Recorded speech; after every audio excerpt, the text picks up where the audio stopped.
Hello everyone, this is PK Entertainment and we are back again, and we're now going to talk about Batwoman and do an overall review of the Season 2 premiere episode. Now, there will be spoilers in this review, so if you haven't caught up yet with all of Season 1, I advise you to stop watching now, go away, catch up with all the episodes within the previous season, and then come back to this review. Now, I'm pretty sure you all know now that this season will follow the adventures of the new lead character, Ryan Wilder, which is played by Javisha Leslie. This, of course, follows the departure of the original lead actress, Ruby Rose, who played the character Kate Kane. Now, you can catch up on all previous videos that I've done regarding the behind-the-scenes drama of Batwoman, and also the reviews for the season finale and season overall of Season 1, and I will leave all of those links within the description below. So if we continue the setup of this opening episode, we begin with the opening scenes of Ryan Wilder, where we see she's asleep in her van and she's having dreams and flashbacks of a seemingly happier life, where she's walking into a new apartment with her adopted mum, and then all of a sudden she wakes up and she looks outside and she sees a plane crash, and she goes outside as the debris from the plane is crashing in amongst the ground around her.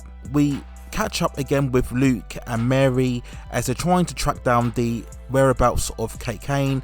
We get the further development that the plane was the one that Kate was on, so they're trying to track her using her GPS, and they're getting a bit stressed and worried because she's not responding to their communications.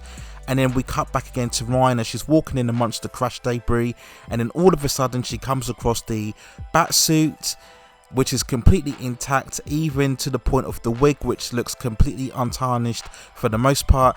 This is very much of a really implausible moment, the fact that a massive plane crash and the suit is completely intact. Now, we do know, of course, that the suit was highly technological and it was full of this tough Kevlar-like material. It could kind of withstand a lot of knives and bullets to an extent, but to say that it would withstand a plane crash and remain completely intact was, I think, a bit going too far.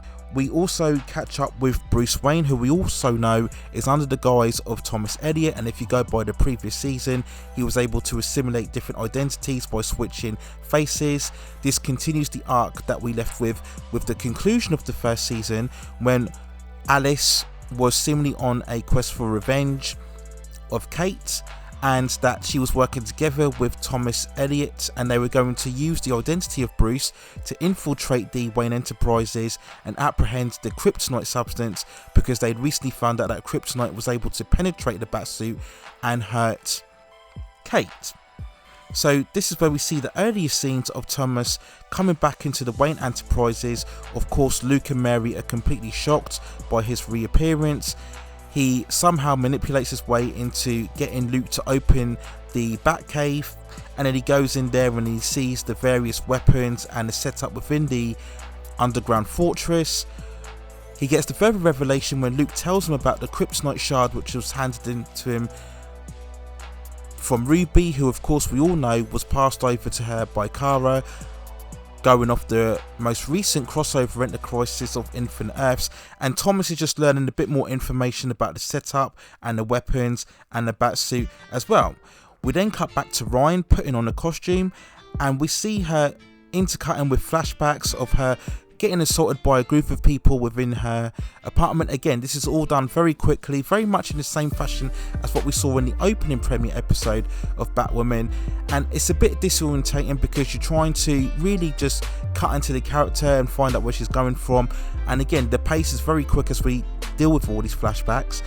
But then we get the sudden development of Ryan trying on the costume, putting it on, and straight away going into crime fighting and fighting thugs within an alley. And for me, this was just too quick of a development. You know, we've barely got to know Ryan, mostly in terms of the flashbacks, and already she's trying on the batsuit, crime fighting criminals straight away. And I think we needed a lot more development, a lot more setting up of Ryan, getting to know her just straight away before we see her take on the identity of a crime fighter. Now, within the plot synopsis, if you had been following the events of the show, we do get some idea or set up that Ryan is some sort of skilled fighter, but in terms of this overall episode, there was no reference or mention to that. So when all of a sudden she starts fighting criminals, she's throwing kicks and punches and looking very good and successful during it, it's a bit jarring. We're going to get a lot of the typical Mary Sue accusations that we get with a lot of female characters within entertainment today, that she's over capable, that she was too competent, certainly in this opening development. And I think you just wanted to see a bit more of a struggle, just see her actually testing the suit out first before just jumping into fighting criminals straight away. We then catch up with Alice, who later on shows up at the mansion, and she meets up with Thomas, of course disguised as Bruce, and Alice is very angered and disappointed because she had a plan to take out Kate, and it hasn't really seemingly played out that way because of the plane crash. So now she's asking questions about who was involved, and she's having the various arguments with Thomas. She's very angry at the fact that Thomas has been able to assume the identity of Bruce Wayne and very much take advantage of his status and his position. And we see the earlier scenes where he's sleeping with two women. One of the women comes out in the staircase and Alice throws a dagger in her throat and kills her. This is the crazy persona of Alice, if you know, very much throughout the first season.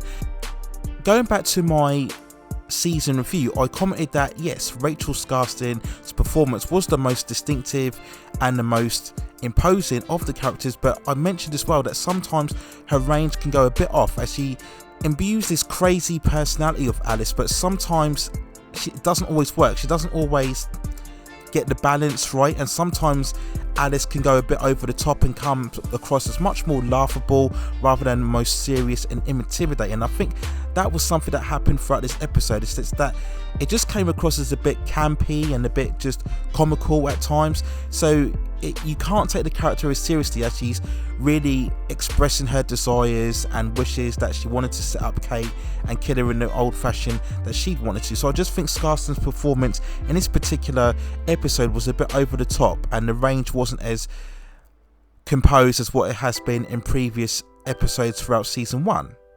We cut back to Luke and Mary, who have managed to track down the GPS and find out Ryan's location. They tell her that basically they want the suit back, but Ryan keeps hold of it because we get this big speech about her being a certain number in terms of her ethnicity and her status within the city, and she reveals that she wants to track down the killers of her adopted mother, and that's why she can't give away the suit. And again, we establish some sort of motivation between Ryan Wilder, but I think the pace of this episode, everything was happening so quick, it doesn't really land, or it doesn't really have the particular impact that I think the showrunners wanted to in terms of her speech and really establish her own motivation. So it didn't quite work for me, this particular scene throughout. We later on get scenes of Bruce going into the security crowd's headquarters. He has a discussion with Jacob and he asks him certain questions about Bruce and his whereabouts, but Jacob is too distraught about Kate Kane's disappearance to notice. But then when Bruce comes across Julia, she mentions the fact that Alfred, of course we all know who is her father, has been hiding out in Glasgow. Bruce acknowledges that fact, but again Julia quickly latches on to the fact that this isn't Bruce because Alfred is not in Glasgow, so we get reference to that later on. We go back to Luke and Angela, who are doing their research on Ryan, and this is when again they find out the fact that Ryan was attacked, and then we intercut that again with flashbacks of Ryan again catching up with the memories of Ruby and trying to establish why Kate Kane was so important. And she does research and finds out that Kate Kane was doing various charity donations, so they're trying to create this juxtaposition and build this connection between Ryan understanding the importance of Kate's role. We also intercut again with Luke and Angela doing their research, and we get the revelation that it was Alice's gang that had actually murdered Ryan's adopted mother. So I think they did this because they want to build the personal motivation and connection between Ryan, who is obviously going to be the main protagonist of the show, and Alice, who is going to be the antagonist of the show. And I think this scene was the biggest indication that Rachel Skarsten as Alice will be sticking around for the entire season, because this is one thing I was going to ask, because following the recasting of a new lead character, it rendered a lot of the people within season 1 redundant, and one of the biggest foundations of season 1 was the relationship between Kate Kane and Alice. But now if you're eliminating Kate Kane, how would this substantiate the role of Alice? And I think this is what they want to do. They want to build up that real sense of personal motivation and up the ante, as we know that now Ryan will go on a quest to find and locate and kill Alice. So I think this is the way of them trying to keep Alice within the show overall. We go later on, catch up with Julia, who tells Luke and Angela that Bruce is not himself, and in fact that he is Thomas. Luke is distraught because obviously he's shown Thomas the Wayne Enterprises and the headquarters. Thomas goes to the Batcave and he leaves within the Batmobile, which is basically like a souped up Porsche really. I think they could have done a better job actually of just adding a bit more designs to make it a bit more of a Bat design. It just very much looked like a tanked up Porsche, as I mentioned before, so it was a bit distinctive. Jacob later on tracks down Alice to the mansion, and Alice tells him that Kate was Batwoman. Doesn't believe her at first, but when Alice explains why Kate was seemingly disconnected from him and that she was hiding certain things, Jacob really looks crestfallen at this point, coming to the realization, because if you remember, there were multiple scenes throughout the first season when Jacob was trying to apprehend, arrest and at times kill Kate. So obviously this is very shocking revelation for him. We go out again to Thomas, who was chasing down Ryan within the Batmobile, and this is something I didn't understand as well, because they were saying that he wanted to hunt down Ryan because he wanted to get the suit. Now, why would he want to do that? Right? Because the suit, of course, is in the female design. So we wouldn't get the scenario where he would take the female design suit and reconfigure it into a male design body. Why wouldn't he just go into the Batcave, where surely there would have been a male version of the suit or materials where he could have extracted them and gone into the male version of the suit? Why does he want the female version of the suit? So that really didn't make sense at all, as we get the chase, and then of course they encounter one another. Both Ryan and Thomas fight each other. She beats him down, and we get that really gruesome scene where she's punching him and beating him down, and then we see the face kind of revealed off. I don't really like those scenes where they show the faces come off, but this is again showing how strong and how determined Ryan Wilder is. We cut back then to Julia, who gives Sophie a letter from Kate, and in this letter, this is Kate revealing to Sophie that she was Batwoman in any eventual case that she disappeared or somehow met her demise. Sophie is in tears, as we see later on, of course, that Jacob is in tears, as both characters come to realise that who Kate was and that she was leaving this dual identity. Now, this moment probably worked a bit in terms of seeing some sort of emotional reaction between the two characters, despite the fact that the pace was moving so quick, so we didn't stick for this moment very long, but I thought this was decently handled by both actors involved.